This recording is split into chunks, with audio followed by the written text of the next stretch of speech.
Tá. Olá, bom dia, meus amigos, minhas amigas, boa sexta-feira. É um dia super agitado, né? Principalmente no Brasil, as pessoas numa expectativa enorme. Vai ter uma coletiva de imprensa às 11 horas hoje. O Moro, ministro da Justiça, ainda pelo menos até agora, ministro da Justiça, chamou uma entrevista coletiva. Existe muita especulação se vai ou não vai continuar. Alguns sites dando como certa a demissão dele, outros dizendo que não é certa ainda existe dúvida, ainda existe uma tentativa ali de negociação. A gente vai falar sobre isso na live de hoje, mas é só para dar o recado que hoje a gente vai terminar em ponto às 11 horas, para quem quiser, né, poder matar a curiosidade, assistir a coletiva. Eu acho que é importante a gente ver, é um desdobramento importante, é um dos personagens importantes desse núcleo, talvez até de popularidade do governo, né? Não só do núcleo de tomada de decisões, mas do núcleo de apoio popular do governo. Então, é um dado, sim, importante. E hoje eu queria já dar boas-vindas aqui para um amigo que eu conheci nessas minhas idas a Brasília, o Pedro Pontual. O Pedro é um cara que vai agregar demais na nossa discussão hoje, só para vocês sentirem o currículo da fera.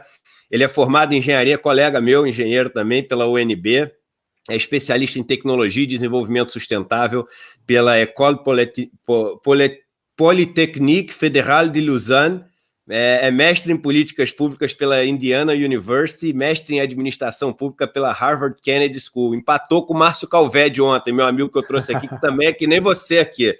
E atualmente ele é presidente da Associação Nacional dos Especialistas em Políticas Públicas e Gestão Governamental. Isso é importantíssimo, porque a gente fala muito de medidas que vão ser... A gente vai falar hoje sobre o PAC também, que não é PAC, agora tem outro nome, Pró-Brasil, mas é um programa de crescimento, por isso que eu estou chamando de PAC aqui, e muita gente comparando, é o PAC do Bolsonaro, etc. A gente vai falar sobre isso aqui, e o Pedro Pontual é um cara muito focado nessa questão de implementação também, como é que esse negócio se torna efetivo, como é que se torna produtivo, enfim, um super nome, uma super contribuição que a gente vai ter hoje aqui com a gente. Ele atualmente está em exercício no Ministério da Economia, trabalhando em gestão da informação. Então, poxa, é um cara que, além de ter um histórico acadêmico brilhante, e histórico profissional também, ele tem uma experiência em muita coisa do que a gente fala. Eu queria primeiro dar boas-vindas aí para o Pedro e agradecer, Pedro, você está participando aqui, contribuindo com todo o teu conhecimento e experiência aqui para esse espaço. Oi, Eduardo, quem agradece sou eu, obrigado pela... uma honra, um privilégio estar aqui. Eu acho que esse trabalho que você faz é importantíssimo de informar as pessoas, né, decodificar os termos bem herméticos, bem fechados e abrir para as pessoas entenderem, para incluir o máximo de pessoas no debate público. Então imagina, é uma honra estar aqui. E não foi uma semana trivial, né? Foi uma semana... Mas assim que é bom, porque a gente tem material para poder trabalhar, estudar. A crise de 2008, né, eu sempre falo isso, foi um dos períodos onde mais gente se inscreveu nos MBAs nos Estados Unidos, em faculdades, em cursos de pós-graduação, de mestrado na Europa, porque você tinha muita matéria para ser estudada ali, você tinha muitos acontecimentos, coisas que nunca tinham acontecido nessa geração, né?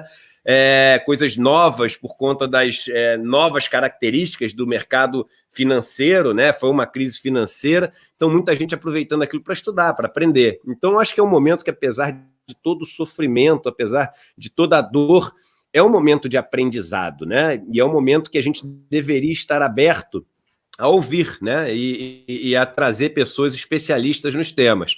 Esse espaço é um espaço que ele permite isso acontecer, ele não tem uma propaganda, ele não tem um patrocínio, ele não tem uma monetização. Então é o seguinte, você está livre aqui, Pedro, para dar 100% a sua opinião, ela é mais do que bem-vinda, ela é benquista, né? A gente quer essa sua opinião aqui. E quem faz esse espaço, que a gente já ultrapassou 350 mil seguidores no YouTube, está batendo quase 200 mil seguidores no Facebook, a gente tem tido audiências enormes aqui, essa turma que está aqui hoje, né? Então, só para você ter ideia, já temos aqui em menos de 5 minutos, já temos mais de 1.000 pessoas ao vivo nos assistindo no YouTube, quase 300 pessoas nos assistindo no Facebook, e é aquele primeiro momento, quando a gente bate os 5 minutos, que eu peço para todo mundo aquela ajuda de todo dia, que é o seguinte: todo mundo do YouTube, dá um like agora, por favor. Esse primeiro like é o nosso primeiro impulso aqui na nossa live de audiência, para mais gente vir. Então, todos vocês são os primeiros a entrar, são os grandes apoiadores, com esse like que vocês dão, e todos vocês do YouTube que deem um compartilhamento. O compartilhamento do Facebook, ele é mais exponencial, né? Porque um compartilhamento chega para um monte de gente, e esse negócio pode entrar naquela exponencial, que é que a gente não quer que o vírus entre, né? A gente quer que o vídeo entre na exponencial do Facebook, mas a gente quer que o vírus não entre. Falando um pouquinho do vírus, a gente começa, Pedro, falando das notícias lá de fora.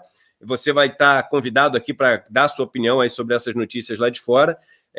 E aí depois a gente vai entrar para o Brasil, para falar um pouco de Brasil, sobre tudo isso que a gente já citou aqui. E falando de mundo, a gente está atualmente com 2,7 milhões de casos no mundo, se aproximando aos 3 milhões de casos oficiais, né? Sempre lembrando que existe uma subnotificação enorme no mundo inteiro, principalmente de casos, porque os casos dependem de testes. Não é à toa que os países que mais fazem testes são os países que mais estão tendo casos, né? E você está no mundo também próximo de 200 mil mortes. Você tem 191 mil mortes oficiais no mundo. Todos os grandes países já começando a revisar para cima os números de morte do passado, né? Ou seja, assumindo uma subnotificação por vários motivos que são comuns, muita gente morrendo em casa. Então, as pessoas que morrem em casa normalmente não são notificadas como mortas por coronavírus. É uma peculiaridade do Brasil, né? No resto do mundo, quem morre em casa está sendo agora notificado como coronavírus, porque viram que era coronavírus. No Brasil, quem morre no hospital não é notificado como coronavírus, por causa de várias coisas que são feitas aí para estrategicamente ter uma subnotificação. Nos Estados Unidos, você tem quase 50 mil mortos já oficiais, 49 mil mortos nos Estados Unidos, e a situação do Trump política ficando cada vez mais polêmica lá, a atuação política dele, né? O Trump falando que as pessoas podem ficar mais tranquilas porque o verão e a umidade, por causa da temperatura do verão e por causa da umidade, vão acabar com o vírus. E aí a gente sempre traz o caso de Manaus aqui no Brasil. O Brasil falava a mesma coisa, e vamos lembrar que o lugar mais quente e úmido do Brasil é Manaus, e foi o primeiro lugar a colapsar por causa da doença no Brasil. Então, as pessoas reclamando muito da forma como o Trump tá agindo, e elas até fazendo comparações. Seguinte: o Trump, que sempre foi um vendedor, né? Ele vendia prédios, vendia produtos, etc., programas de televisão, e ele está atuando como vendedor. E agora, pior de tudo, ele está vendendo supostas curas, né? Então, essas curas que o Trump está vendendo, as pessoas estão reclamando. Quando ele vendia um prédio, a pessoa que comprava o apartamento ali ficava insatisfeita ou satisfeita. Só que agora ele está vendendo coisa que vale vida ou não vida, entendeu? E isso é muito sério. Ele não pode fazer esse negócio de vida, não é assim. Ele não pode mais ser vendedor. Agora ele tem a responsabilidade de ser um presidente. E esse negócio das curas, a gente entrou nessa fase agora dessa expectativa e especulação em cima disso, especulação até financeira. Nessa madrugada, os mercados tiveram uma queda grande na Europa e na Ásia, porque um dos estudos mais promissores que estavam tendo de um tratamento para a doença, ele foi interrompido porque os resultados não foram satisfatórios. Então, Pedro, é curioso, né, como você tem essa questão política nos Estados Unidos, muito parecida até com o que a gente está vivendo aqui no Brasil, né? Ou seja, um líder muito ligado ali a alguns setores econômicos, alguns empresários especificamente. Ele, talvez essa grande diferença, ele também um grande empresário. Bolsonaro nunca foi empresário de nada aqui no Brasil, mas esse uso indevido e irresponsável do cargo, podendo causar um dano enorme, é algo que está sendo muito criticado nos Estados Unidos. Essa parte do Trump é interessante. Tem uma história dele que ele estava querendo vender um prédio, esse negócio de vendedor, e ele chamou as pessoas para poder fazer a propaganda. Ele contratou um bando de trator, botou no terreno do lado os tratores andando, e só para andar. E falou: ó, minha obra começando ali. Ele contou essa história já. E essa história da cloroquina é muito parecido. Olha, tem uma cura, sinalizou de um jeito como se tivesse uma possibilidade que não é real, né? Começou a ser descartada depois, a própria FDA depois tirou, porque o problema é que o gestor público lá da FDA, dos órgãos, o cara tem a responsabilidade, depois ele vai ser responsabilizado pelo ato dele, né? Ele tem uma norma, uma lei, uma constituição, alguma coisa que diz para ele, ó, seu trabalho é proteger a saúde das pessoas. Ele vai, recomenda a cloroquina, e a cloroquina pode criar, aumentar a mortalidade, dependendo do uso, porque ela cria lá a tal da arritmia. Então, o gestor público, na hora, ele falou, não, isso aqui depois, eu vou ser processado por isso, eu tenho uma responsabilidade pública, então eu vou manter, eu tenho que orientar as pessoas. A FDA tirou a cloroquina como sendo um tratamento recomendado.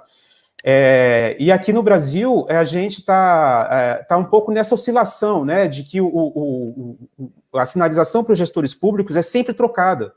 Então, fica todo mundo com medo de tomar as decisões, as atitudes, para não contrariar o presidente da República, porque, afinal de contas, ele é o chefe, ele é o grande chefe.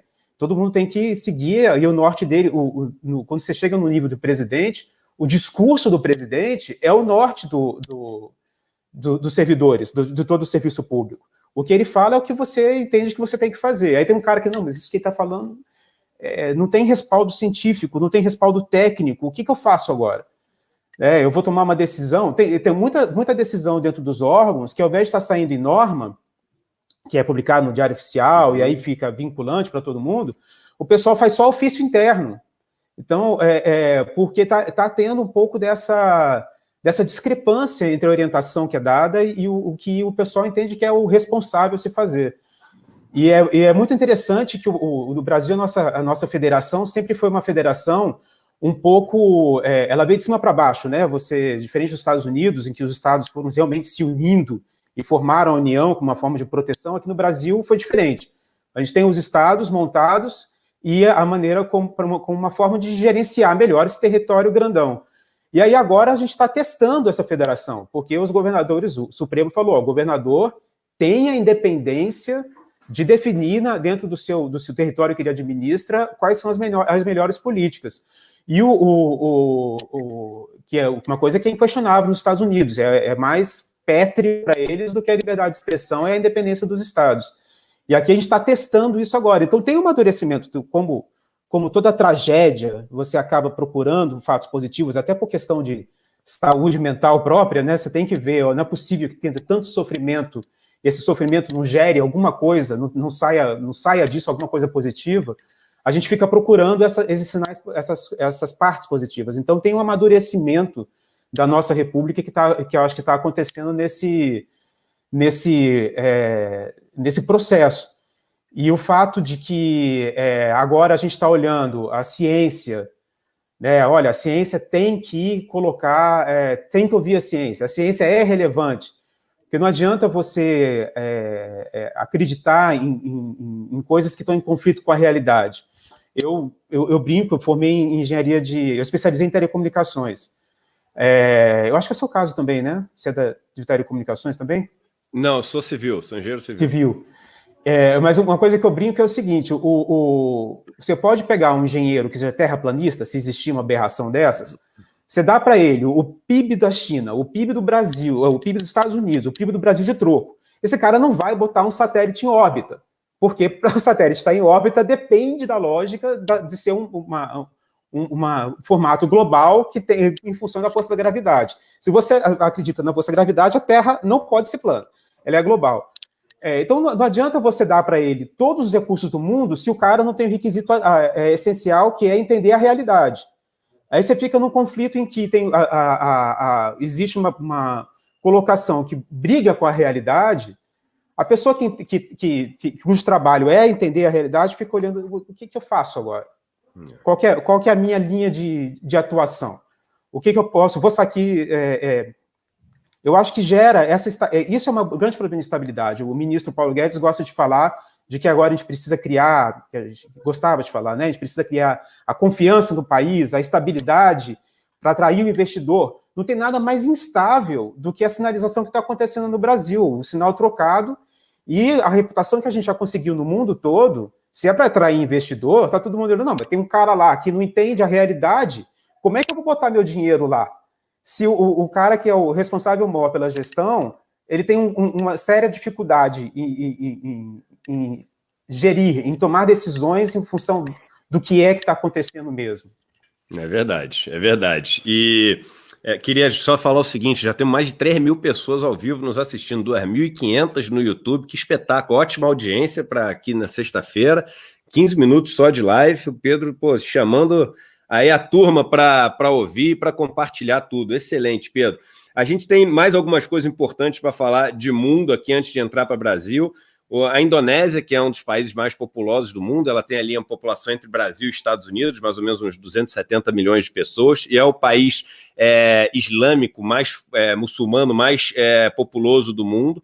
Está entrando agora no Ramadão. O Ramadão é o 9º mês do calendário islâmico, né? Você tem do calendário muçulmano, você tem, que é um mês super importante, o mês do jejum, é o único mês citado no Alcorão, e você tem muitas pessoas que voltam normalmente para sua casa, para sua terra natal, para poder ficar esse mês, que é um mês sagrado, de introspecção. Até a palavra Ramadã vem desse negócio de ardor, né? Dessa conexão e etc. Então, esse mês é um mês que a Indonésia foi obrigada a impedir as viagens, né? Ou seja, ela fez um lockdown e está impedindo as viagens domésticas exatamente para nessa troca de pessoas, de lugares no Ramadã, num país tão populoso como a Indonésia, você não tem aí uma propagação do vírus. É forte quando você mexe com uma tradição cultural tão forte, né? De uma religião que também tem tradições tão fortes como o Islã, né? E aí, ainda falando sobre os muçulmanos, a Índia, você está tendo um ataque enorme aos muçulmanos lá, você está tendo muitos indianos com um preconceito enorme, porque teve um evento muçulmano, onde você teve uma propagação grande, aparentemente, do vírus ali, e quando você traz isso para a mídia, traz isso para a notícia, as pessoas começaram a colocar os muçulmanos como bode expiatório aí da propagação da doença no país, como se não fosse... A gente usa bode expiatório. Bode expiatório é uma expressão que vem da Bíblia, né? Porque o bode era utilizado para expiar os pecados dos judeus, né? Por isso que daí que vem a palavra bode expiatório, né? Expiar os pecados significa pagar os pecados dos judeus. Você sacrificava um animal e com isso os pecados das pessoas eram, como é que se diz, perdoados, né? É engraçado a gente usar uma expressão judaica, como é o nosso mundo, a gente vai pegando as coisas, nem lembra de onde vêm as expressões, né?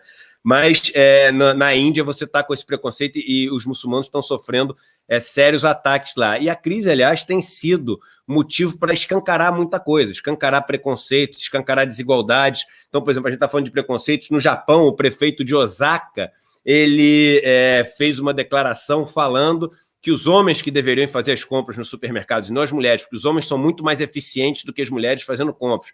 E aí teve um escândalo enorme lá, as pessoas falando, caraca, mas pô, é hora de machismo assim, de graça, né, na frente de todo mundo. No Brasil, a gente teve a peça do PAC, que a gente ainda vai falar hoje, que abre com um monte de criança branca ali, aliás, nem brasileiras são as crianças, descobriram que foi de um banco de imagem, de fora do país, eles estavam falando que eram árabes, mas não, acho que já foi usado para um negócio árabe também, mas provavelmente são europeias as crianças.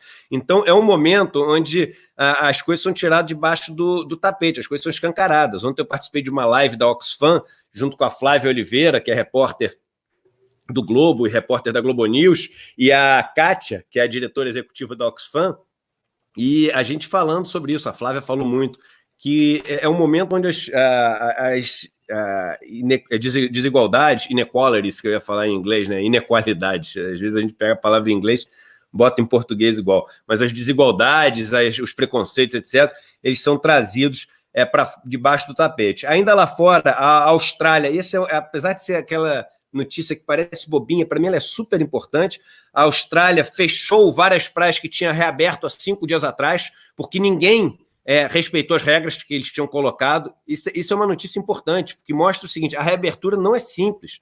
A reabertura não é simples, porque a gente imagina que a gente vai reabrir, mas as pessoas vão manter uma distância de 5 metros entre elas, todas elas vão pegar aquilo e higienizar antes, e não sei o quê. Aí quando abriram, virou Oba-oba, caos, todo mundo, pô, vambora, sei lá, fresco. Aí eu que estou inventando aqui, romantizando, né? Frescobol, abraço, joga um outro para cima. Quando foi ver, pô, o vírus voltou a transitar de novo entre as pessoas. Na própria Alemanha, que nem reabriu ainda o país, um dos países que está sendo mais austeros e mais disciplinados com a história, eles estão falando o seguinte, que a taxa de contaminação voltou a subir, estava em 0,7, ou seja, uma pessoa contaminada passava para menos de uma, ou seja, 10 pessoas contaminadas passavam para 7 pessoas, então você ia diminuindo à medida que ia curando essas pessoas e aumentou para 0,9 o negócio, ou seja, quase chegando no ponto onde você volta naquela exponencial da história. Toda vez que você é acima de 1, você passa a ter uma progressão geométrica ali da história. Então, o mundo vivendo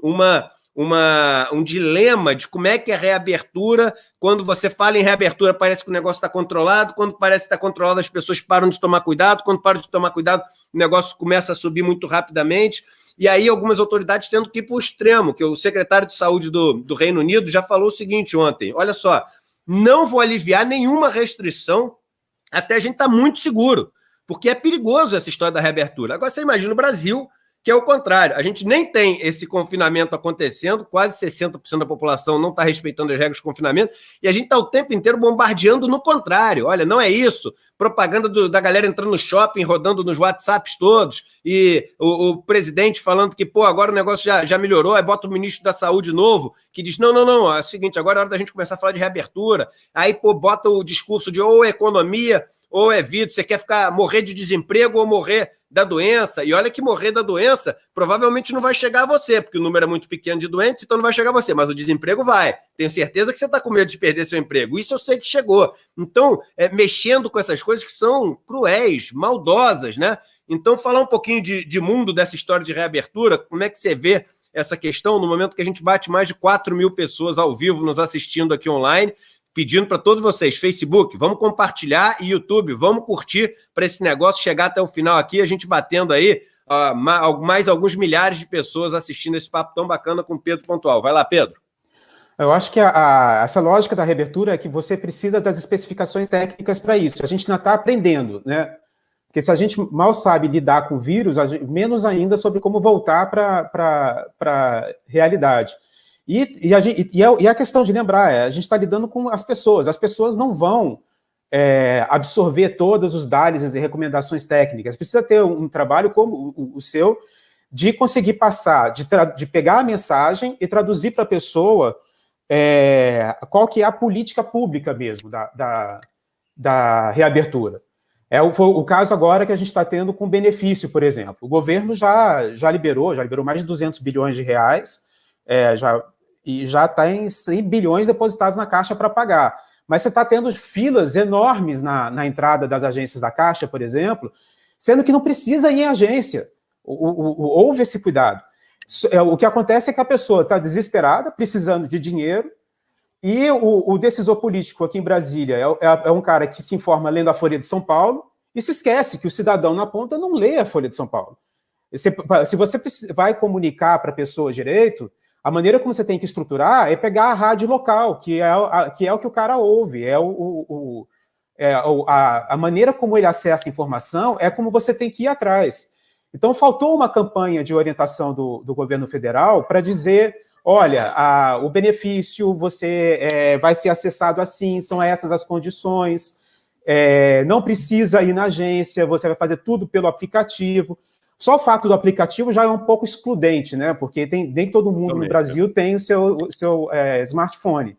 Então, vai ter um smartphone, provavelmente, que cadastrou, deve ter cadastrado uma rua inteira, né? Pegou o smartphone, não, dona fulana de tal lá tem um smartphone, vamos fazer o dela.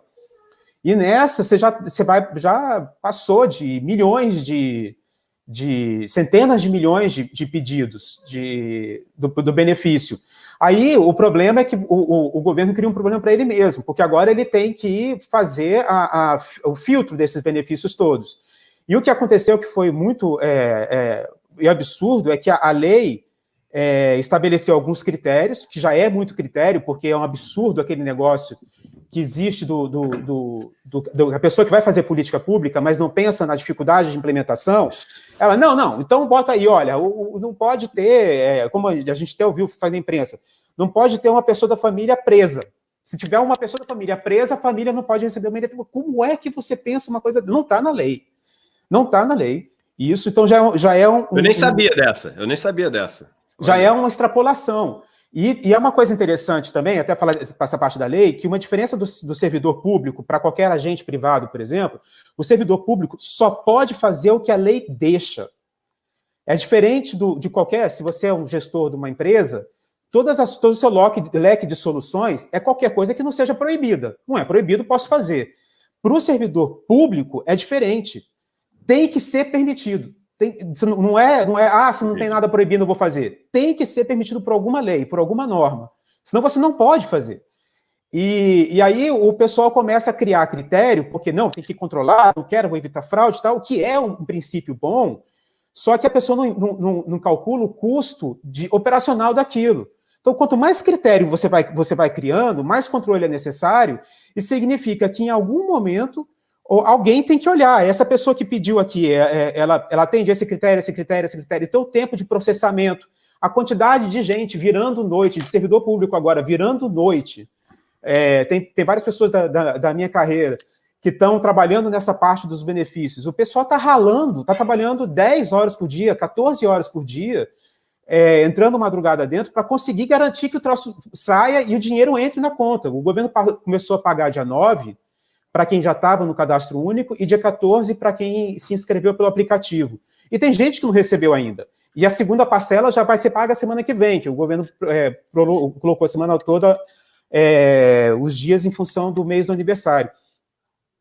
Então, existe acho que uma distinção enorme entre o que a pessoa pensa, não, tem que ser assim, assado, faz todo um desenho e se esquece que na hora das coisas acontecerem de verdade, tem uma realidade que se impõe, o comportamento das pessoas é essencial. Eu acho muito interessante que você coloca isso muito, porque a economia estima um comportamento que as pessoas não têm, né? Os modelos econômicos hoje, acho que é uma das questões que a economia está enfrentando aí com a parte de economia comportamental, é você entender que as pessoas não se comportam da maneira que os modelos mais clássicos da economia prevêem, as pessoas têm comportamentos diferentes, até contra-intuitivos, e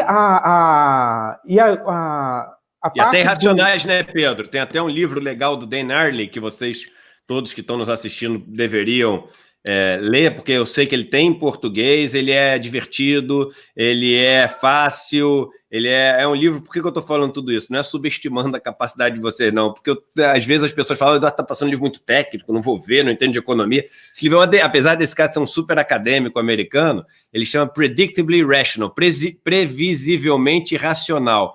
É um livro com a capa azul e vermelha, assim, e é um livro que fala como nós agimos de uma maneira irracional, ou seja, aquela teoria das decisões racionais, da racionalidade das escolhas, etc., ela vai por água abaixo. Mas o lado bom é que a gente é irracional de uma forma previsível. Então dá para a gente prever como a gente vai agir irracionalmente. Então é incrível, é um livro, bom livro para vocês lerem. O nome do autor é Dan Ariely. Então chama Previsivelmente Racional.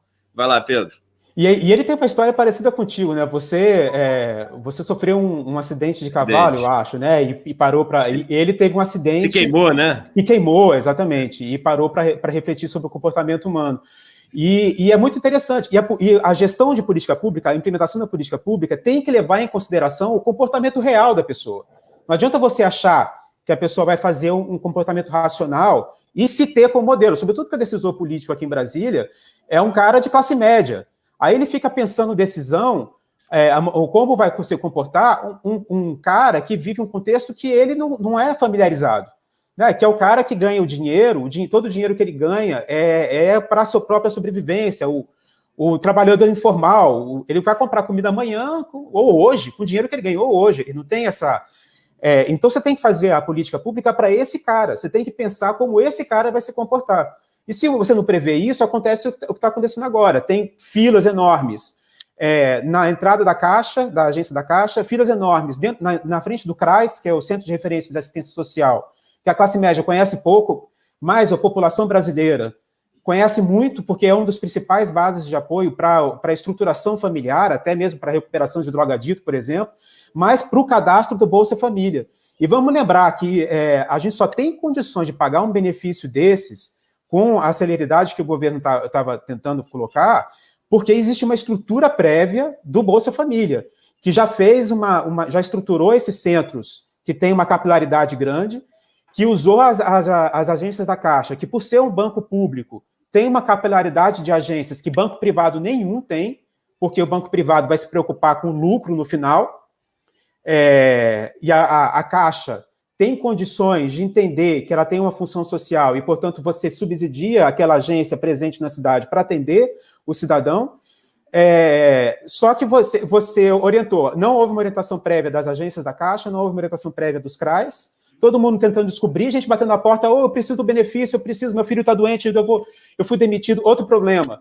Aí o governo tem um decreto que eu acho que já tem um tempo até, se brincar até da Dilma, que fala o seguinte, o governo federal não pode pedir para você que você apresente um documento que seja de alguma base que o governo federal tenha. Então, se você está lá fazendo um cadastro de trabalho, com o número de carteira de trabalho, ninguém pode pedir, cadê o seu CPF? O cara do governo federal tem que ser capaz de acessar a base da Receita e ver e comparar o CPF. E aí, então, agora tentou-se trabalhar esse princípio, né? O cidadão não tem que apresentar nada, tudo é feito automaticamente. Só que esse automaticamente significa equipes massivas de gente processando esses cadastros todos. Um cadastro é o seguinte, você tem que garantir que o cara perdeu o emprego, é um dos critérios. Só que você vai olhar o cadastro não tem essa atualização rápida toda. Então, na hora que você olha o cadastro, mas o cara está empregado pelo cadastro, porque o dado é de fevereiro, o cara perdeu o emprego em março, e você está agora avaliando se o cara merece ou não, se ele preenche os requisitos ou não. Então, cada critério que você coloca a mais tem um custo, até financeiro, mas também de recursos humanos, homem-hora, que você precisa jogar para poder resolver, e do beneficiário. O beneficiário vai perder horas fazendo aquilo. Então, eu tenho um pessoal Diga. Não, eu ia falar desse negócio do aplicativo que você está falando, essa questão do custo, etc. Tem alguns pontos, até notícias que eu li hoje, que vão muito em linha com isso que você está falando. Primeiro, o seguinte, o seguro-desemprego, as pessoas estão tendo que pedir pelo aplicativo agora. Eles colocaram essa regra para elas não irem lá na agência pedir o seguro-desemprego. Só que o que está acontecendo? O app não está funcionando, o app está falhando. Então tem um monte de gente sem receber o seguro-desemprego. Quando começou essa história de fazer os R$600 via aplicativo, não sei o quê, eu falei, cara, essas pessoas não têm noção com quem que elas estão falando, né? E até foi curioso, quando o Mandetta saiu, né, ele tem uma frase, eu tenho repetido aqui ela quase que diariamente, falando o seguinte, o Mandetta falou, poxa, eu conversei com um funcionário meu e ele me falou aqui como é que era o ônibus que ele vinha para cá, e aí eu falei, caramba, mas então a gente tem que fazer confinamento, senão esse negócio vai espalhar muito. Ele não tinha a menor ideia como é que o ônibus ia lotado, né? Então, essa falta de conhecimento do outro lado é importantíssimo. E aí tem gente que, quando eu falo, né, fica super irritada comigo, que eu falo o seguinte, gente, não dá para ter um ministério, por exemplo, e um segundo escalão todo formado por homens brancos e ricos. Não dá. Você tem que ter negro, você tem que ter representante dos sindicatos, tem que ter representante dos pequenos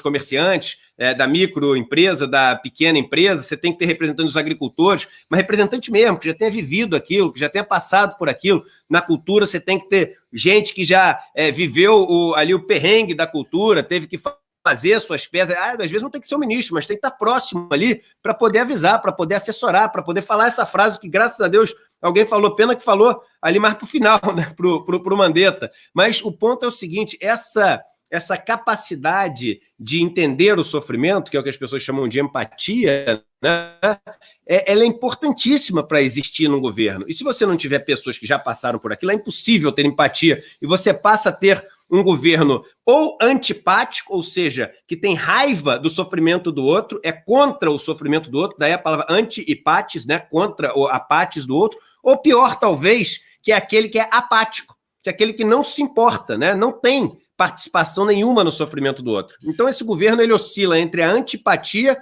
e a apatia, né, que é uma coisa extremamente ruim de acontecer. Sobre essa questão ainda que você estava falando da produtividade, eu acho que é um ponto muito importante as pessoas terem na cabeça, que é o seguinte, o governo gastar 10 bilhões, 20 bilhões, 30 bilhões, 50 bilhões, pode ter efeitos absolutamente diferentes. De uma, mais do que ingenuidade até, de uma tolice quando eu vejo vários professores renomados e professores de faculdades importantes, etc., falando o seguinte: olha, gasto público não ajuda crescimento, porque nos últimos 3 anos aumentou o gasto público e diminuiu o crescimento. Então, não tem correlação. Aí eu brinco o seguinte: pô, mas para que precisa de 5 anos de faculdade para fazer? Então é o seguinte: faculdade de economia, 5 minutos. Um cresceu, o outro cresceu, está dada a relação. Não é assim que as coisas funcionam. Porque o gasto público, ele pode ser um gasto público que tem um legado, tem uma produtividade grande, e um que não tem produtividade nenhuma. Por exemplo, vamos dar um exemplo. Se o governo chega e fala o seguinte: olha, nós vamos agora gastar 100 bilhões de reais para construir pontes. E aí, esses 100 bilhões de reais que ele vai usar para construir pontes, se lá dentro, o número de carimbo que tem que dar, o número de papel que o cara tem que ir indo e voltar para pegar o negócio, o número de pessoas que vão estar lá dentro fazendo coisa, até agora não construiu ponte nenhuma, só a estrutura de confusão que você está fazendo. Você gastou 100 bilhões, no final, quando chegou na ponte, sobrou 10 para construir a ponte. Você pode gastar 100 bilhões de uma maneira super eficiente e os 100 bilhões para a ponte. Os dois são gasto público. Os dois são 100 bilhões de gasto público. Um tem um impacto enorme, o outro não tem impacto nenhum. Quando a gente fala desse gasto que está tendo para a pandemia, quanto está parando no meio do caminho por causa de problemas que o próprio governo se coloca. E aí não adianta falar: mas o Estado é burocrático. Não. A gente está falando o seguinte: tudo bem, o Estado é burocrático, a gente sabe disso, que tem que melhorar, tem que ser mais eficiente, mas quanto dessa burocracia esse governo não forçou com medidas que eram desnecessárias, com restrições que eram absolutamente inócuas. Então as pessoas precisam ter isso na cabeça, que o quanto morre no meio do caminho sem nenhum tipo de produtividade, aquele dinheiro estéril, aquele dinheiro que não tem resultado, é o que faz um governo ser eficiente ou não ser eficiente. E isso tem muito a ver com gestão pública, né, Pedro? Porque, assim, as pessoas não têm muito esse controle do quão eficiente, do quão produtivo foi. Eles só olham o seguinte: gastou muito ou gastou pouco? E nunca veem o quanto fez por quanto gastou, né? Eu acho que esse ponto que você coloca é talvez um dos principais dos debates que estão acontecendo hoje. Para começar, que você fala em gasto público. Essa definição já induz uma percepção. Não, gasto, peraí, não, gasto Perfeito. Não, gasto é ruim. Né? E a gente tem que discutir que todo recurso público ele é um investimento. Agora, é óbvio que você quer que você tenha, o que interessa é a eficiência do investimento, ou seja, o melhor resultado possível para cada real investido. Então, você aumenta o impacto daquele real. E, para isso, existe ciência. A gestão pública, que, aliás, é bem diferente da gestão privada, eu até acho engraçado que tem universidade que oferece MBA em gestão pública, que o B é de business, não tem nada a ver com gestão pública. Né? Tanto que nos Estados Unidos eles fazem o MPA, que é de administração pública. Porque tem uma diferença, a maneira como você pensa o gasto, e quando você fala em serviço, o serviço tem que é uma discussão que a gente está tendo que enfrentar agora aqui em Brasília, mas o serviço é essencialmente salário. Se você monta um serviço, ele vai funcionar essencialmente, você monta uma estrutura e você vai ter que pagar salário, porque senão você não presta o serviço para a população. O serviço pressupõe uma coisa que você está fazendo de maneira continuada e que você continua entregando para a população. E aí tem, assim, nessa discussão que você fala, ainda tem a diferença do gasto investimento e o gasto custeio, que se fala muito. O gasto discricionário e o gasto obrigatório. E aí tem até um colega de carreira que foi secretário de investimento, ele fala assim: não, se todo mundo gosta só do investimento e não do custeio, então vamos fazer o seguinte: vamos construir o hospital e tranca. Não contrata o médico, não contrata o enfermeiro, não compra gás, não compra chapa de raio-x, não faz, pronto. Perfeito. Tranca. Porque, então, tudo que você investe vira o custo, tudo. A ponte também, a ponte que você investe, que constrói, você tem que manter, senão ela cai. Então, tudo que você investe vira um custo. O negócio é que nem sempre você se planeja o investimento, lembrando que isso vai ser um custo por longo tempo. Quanto mais permanente é o investimento, maior o custo. Então, hoje, o orçamento obrigatório, ele é relacionado com educação e saúde, essencialmente. Pagando as coisas dos investimentos que foram feitos no passado. Então, se você investir numa universidade nova, hoje você tem um custo dessa universidade. Se você construir um hospital novo, você tem um custo desse hospital. E esse é o tipo de relação que some quando começa a falar em responsabilidade fiscal. Porque a responsabilidade fiscal, ótimo, é importante, claro. Mas não é a única responsabilidade que importa. é uma coisa que a gente começou a chamar de responsabilidade gerencial, porque você tem que gerenciar, você tem que entregar algum negócio. A responsabilidade social, né? Tem o artigo 5º e 6º da Constituição Federal que fala que todo mundo tem direito à segurança, à educação, à saúde, a lazer. E aí? Isso não é responsabilidade? Não tem responsabilidade. Está na Constituição, mas você não tem responsabilidade de prover isso, né? É isso, agora, exatamente. O banqueiro que não está na Constituição, que você não pode atrasar, é claro, você não pode atrasar, porque uma dívida você não pode atrasar, mas não está na Constituição. Essa não. Essa você tem a responsabilidade. Por quê? Porque ele é o banqueiro. Tu não vai vacilar com o banqueiro? Se tu vacilar com o banqueiro, tu é irresponsável, tu é ladrão, tu é corrupto, tu é não sei o quê. Agora tu vai vacilar com o pobre, vai vacilar com o doente. Aí é o seguinte, você tá fazendo o que dá, a gente entende, não tem dinheiro para todo mundo. Então, eu entendo que deve ser difícil, você só tá fazendo o que todo mundo faria na sua posição. A maneira como as pessoas tratam, e eu dou sempre o exemplo, gente, tem 3 milhões de pessoas na fila, não sei como é que tá agora, Bolsa Família mais aposentadoria. Isso é uma dívida do governo, dívida, igualzinha a dívida que tem da sua LFT, igualzinha do Tesouro Direto, igualzinha, uma dívida igualzinha, passou o prazo e etc. E o governo não pagou. O que acontece se tem 3 milhões de pessoas sem receber o pagamento das NTNBs, das LFTs, das LTNs? Eu te digo o que acontece. É um caos, aparece no Brasil inteiro, no mundo inteiro. Brasil caloteiro, iam parar o Congresso, o Brasil defaultou sua dívida e etc. Por que não falam que o Brasil defaulta a sua dívida quando quem não recebeu o dinheiro, ao invés de ser o pobre, ao invés de ser o velhinho, ao invés de ser o doente, ao invés de ser a mãe que teve o filho, é o banqueiro? E aí, como é que é? Se é o pobre que não recebe, não é caloteiro. Se é o banqueiro que não recebe, aí é caloteiro? Porque é mais importante pagar o banqueiro do que pagar o pobre, quando a dívida dos dois é a mesma pessoa que deve.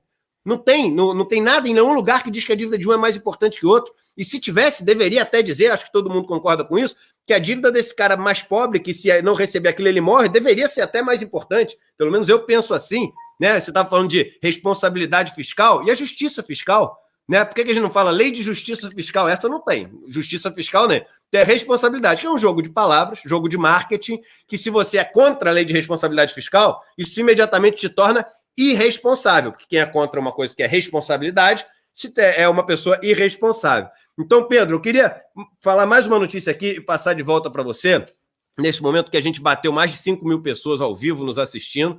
Pô, maravilhoso aqui a nossa audiência, ainda mais que hoje a gente tem uma competição grande, muita gente esperando aqui a próxima atração do dia, que vai ser esse negócio, é uma atração que as pessoas estão esperando, e elas, igual Netflix, né, vai lançar o episódio novo da série, as Desventuras de Bolsonaro, o próximo episódio agora às 11 horas, com a declaração do Moro. Mas eu queria falar um pouco do PAC, né, que não é PAC, agora chama Programa Pro Brasil, que é um programa, muita gente me perguntando, Eduardo, o que você achou desse programa Pro Brasil e etc., que foi anunciado pelos militares, do governo Bolsonaro, um programa de cerca de 30 bilhões e que, em linhas gerais, ele promete que vai trazer o crescimento de volta e a geração de uma quantidade relevante de empregos através do investimento público, do direcionamento público do investimento.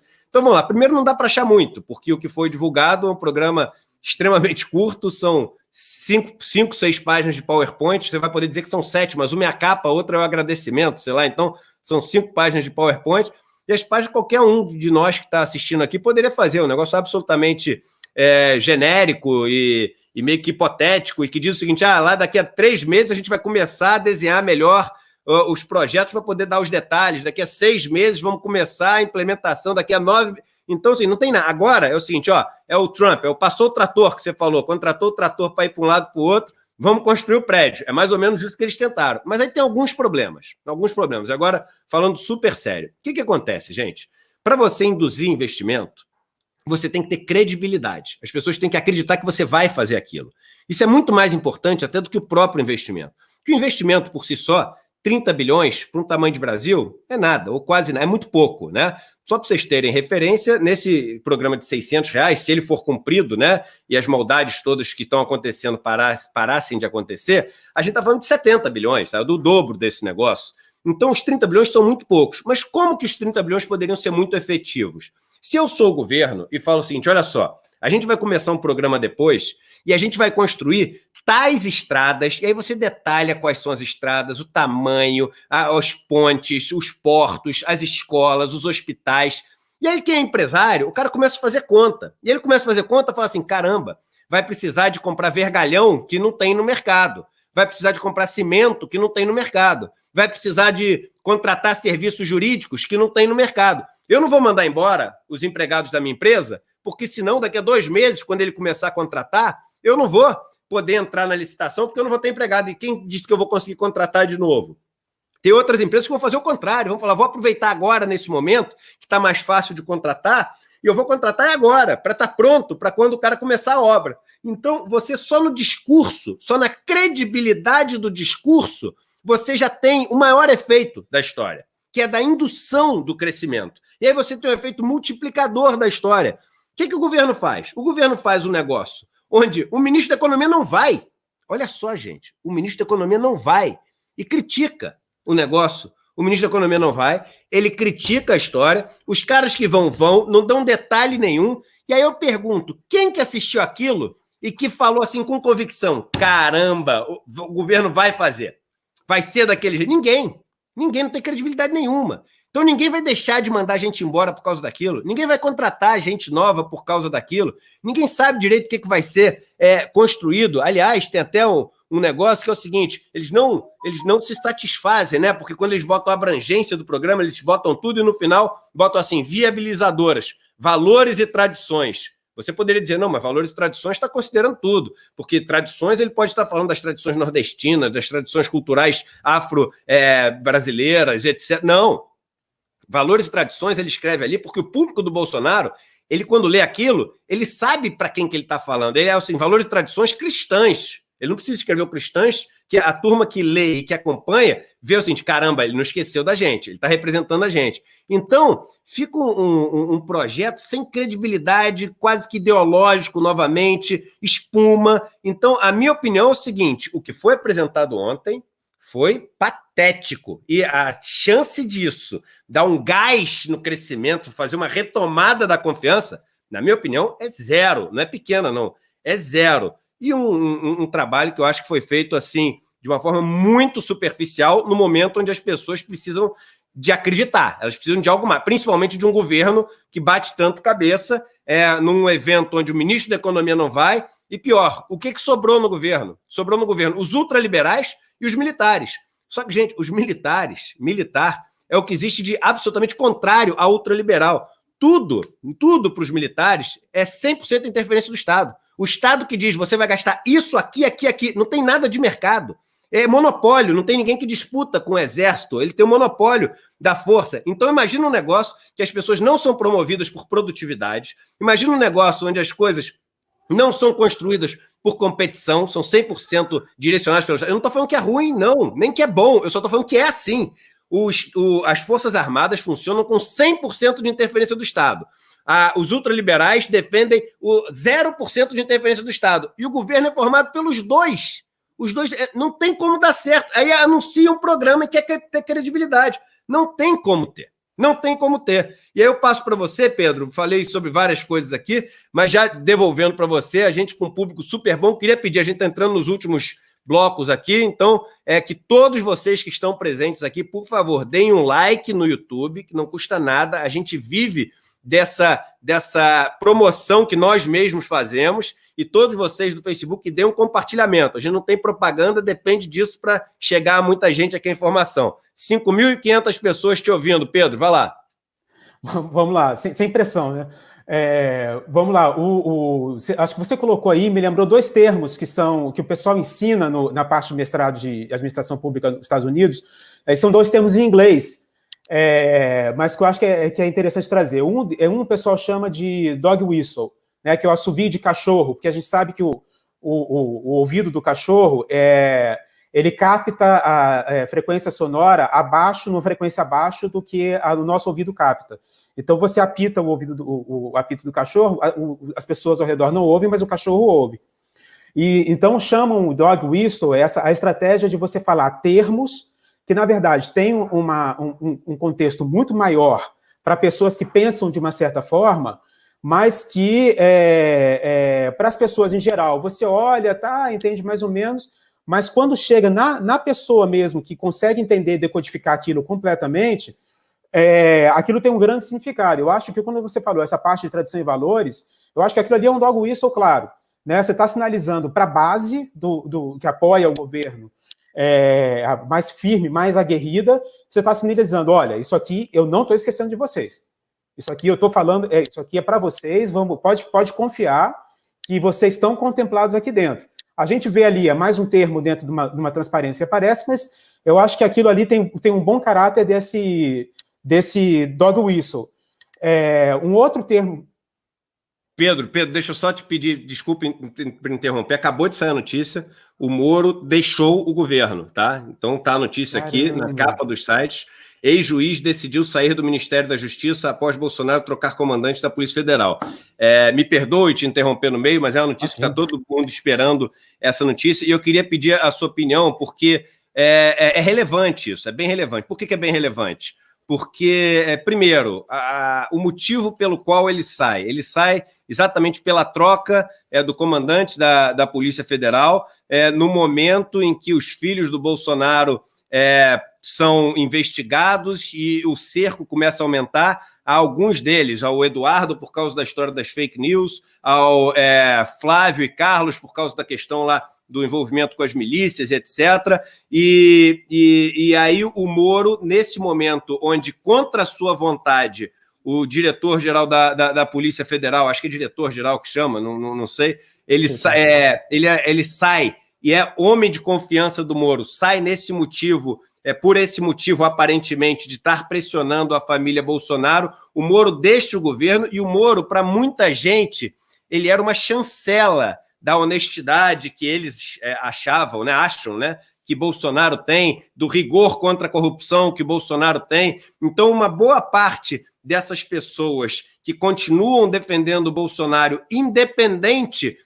da resposta econômica que não veio, independente do crescimento que não apareceu, independente daquela agenda de crescimento prometida que não decolou, essas pessoas se agarraram nessa agenda moral, se agarraram nesse discurso de luta contra político, luta contra a corrupção, porque a gente é de fora da política, como Bolsonaro, 28 anos, deputado, mas esse era o discurso que foi prometido, e muito em cima daquele tripé, né, que era o Moro, era o Guedes, e aí, em terceiro, você tinha os militares. Vou botar os militares como uma ponta desse tripé. E Moro sai, né? Então, certamente, um bom pedaço dessa turma apoiadora de Bolsonaro vai se questionar agora se segue com o Bolsonaro ou se segue com o Moro.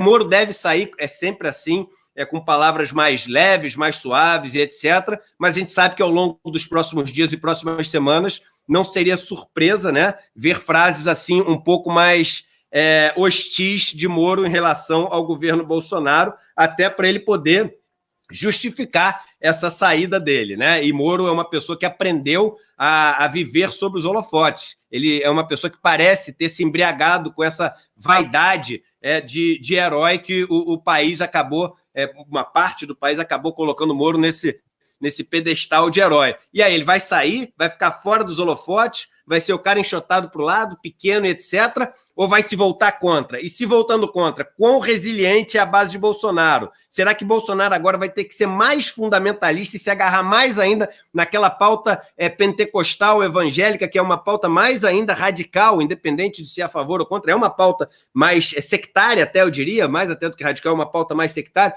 Então, muitas dúvidas vêm para o mercado. E dúvida, que é sinônimo de incerteza em economia, no momento onde ninguém quer investir, no momento onde o mundo inteiro está vivendo uma pandemia, não é algo que é positivo, principalmente para essa parte financeira, né, Pedro? Qual é a sua visão sobre essa saída do Moro?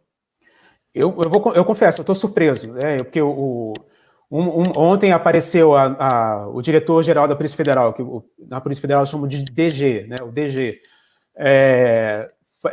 Fez uma reunião, falou acho que chamou todos os 27 superintendentes da Polícia Federal dos estados, falou que ele, por questões pessoais, queria sair, e hoje já saiu no Diário Oficial a exoneração a pedido. E aqui em Brasília tem um código isso, quando sai a pedido é porque a pessoa pode ser exonerada por decisão unilateral da administração, que é totalmente legítimo para cargos de confiança, como é o caso, ou a pessoa pode sair a pedido. E aí, quando ela pede para sair, sai na exoneração os termos, a pedido. E hoje saiu a pedido. Então, isso criava uma dúvida se, de fato, o ministro da Justiça tinha sido ouvido nessa demissão ou não. Porque se foi a pedido, em teoria, passou por ele. Parece que não, pela saída dele. E é importante a gente refletir o peso do ministro da Justiça, qual a importância. Porque o ministro da Justiça é o cara que é dono da política de segurança pública, e vamos lembrar que no Brasil, na nossa federação, a maior autoridade para a segurança pública é o governador do estado. O governo federal não tem competência de segurança pública. Ele tem uma competência de apoiar, assessorar, e aí tenta se estruturar isso. Mas isso era talvez o maior poder que o ministro da Justiça tinha agora. E é uma das principais pautas do presidente. Então, quando o presidente se comporta de uma forma que ele aliena o seu ministro, que também é, em geral, o ministro da Justiça, e aqui em Brasília tudo é símbolo, né? Aqui em Brasília, o prédio do Ministério da Justiça e o prédio do Itamaraty são os únicos diferentes. Todos os outros ministérios são todos caixotinhos, igualzinho, padronizado. Aí o Ministério da Justiça é o Palácio da Justiça, com umas fontes de água caindo e tal. Itamaraty também é todo estilizado. Porque o ministro da Justiça é um ministro diferente. Ele é o principal conselheiro do presidente para questões jurídicas. Ele é o dono de políticas de imigração, que é um outro ponto que, para esse presidente, é importante. Então, quando ele perde o ministro da Justiça numa situação dessas, em que tem uma ruptura explícita, eu acho que é muito ruim.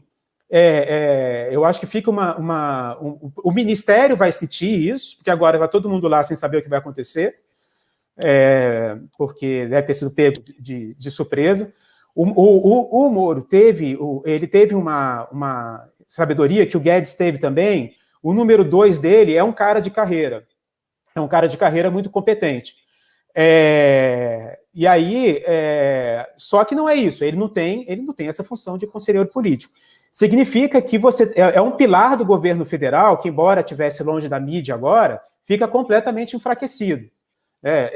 Enfim, acho que tem as questões individuais do próprio Sérgio Moro, que, como você falou aí, a questão da vaidade, eu lembrei do filme chamado O Advogado do Diabo, que é com o Al Pacino e o Keanu Reeves, que o Al Pacino faz o diabo, e ele fala, vaidade é o meu pecado predileto, que é como ele Está no Eclesiastes, vaidade das vaidades, debaixo do céu é tudo vaidade, capítulo 1, primeiro versículo. E aí ele... E eu acho assim, a gente é formado em engenharia, lógica é a essência da engenharia. E quando você lê lá os despachos do ministro Moro, você vê que é só falácia, tem conclusões que não tem nada de lógica ali, né? Então, é difícil ver esse cenário agora, mas o presidente perde um pilar importante do governo. E aí, se você permitir, Eduardo, puxar para um outro ponto tem um case muito legal de gestão pública que os americanos estudam muito em cima de casos, né, específicos, que é daquela espaçonave Challenger, que eu não sei se você lembra, no começo da década de 80, que explodiu. O lançamento estava programado para ser no dia do discurso de Estado da União, né, State of Union, que os presidentes americanos fazem, que é diferente um pouco do Brasil, mas todo ano o presidente dos Estados Unidos presta contas à população do que está acontecendo, do que ele vai fazer naquele ano. Então, eu estou no começo de ano. E o lançamento estava previsto, então tinha uma data política amarrada. E a equipe da Challenger estava na NASA, estava correndo para lançar. Só que tinha o seguinte, tinha uma porcaria, quase que uma repimboca da parafuseta, um retentorzinho da válvula de combustível lá, que injeta o combustível, que não funcionava. Eles testavam e achavam que não estava funcionando. E aí o engenheiro que falava isso, falava, o pessoal, pô, mas você tá jogando contra? Está torcendo contra? Está torcendo contra? E aí o cara parou de falar. Aí o que aconteceu? Ignoraram o problema. E aí quando lançou a espaçonave, ela explodiu. Pessoas morreram. O que era para ser um ato de sucesso do presidente dos Estados Unidos da época, acho que era o Reagan, virou uma grande vergonha. Ele cancelou, foi uma grande vergonha, porque foi um grande fracasso. E aí isso tem o outro termo em inglês que eu ia falar, que é o groupthink. É quando as pessoas criam uma forma de reflexão que o grupo fica amalgamado, pensa só de um jeito.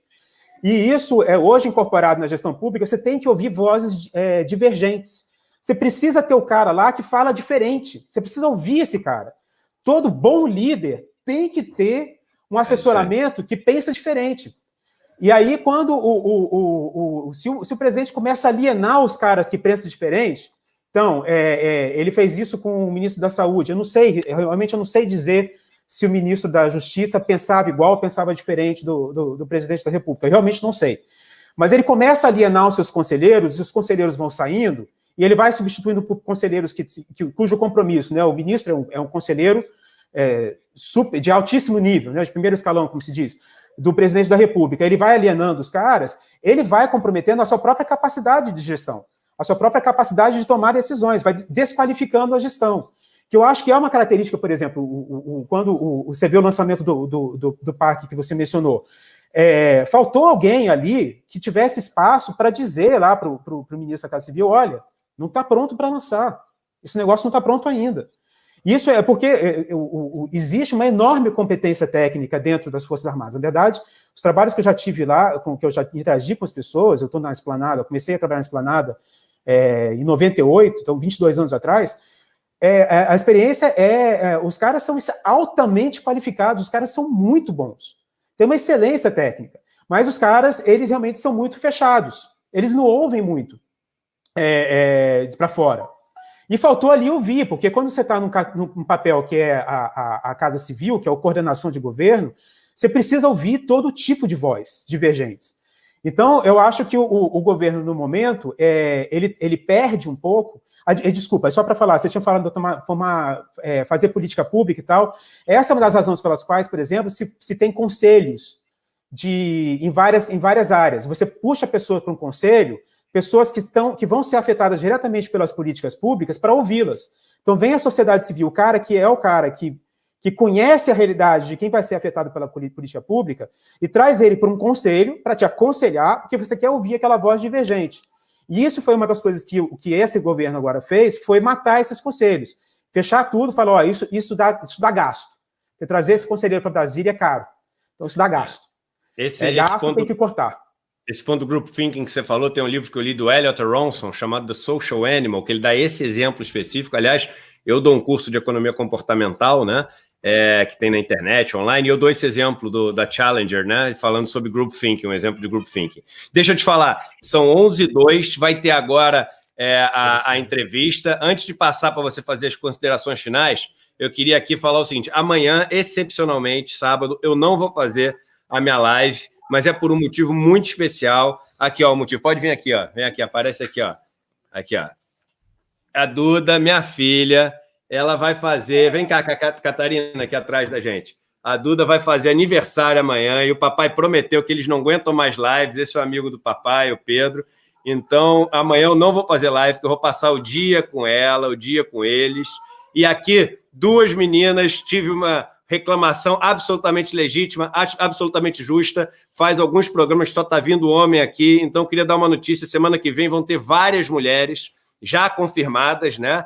Então, aconteceu essa semana de só vir homem aqui, vocês têm toda a razão. Então, aqui, eu aqui assumindo aqui o meu erro, mas dizendo que semana que vem vai ser uma semana majoritariamente feminina aqui nesse espaço. Amanhã é aniversário da Duda, ela merece aqui. Você quer mandar um oi para todo mundo lá, Duda? Manda um oi aí para todo mundo lá. Cacá, essa é a Catarina, manda um oi lá. Oi.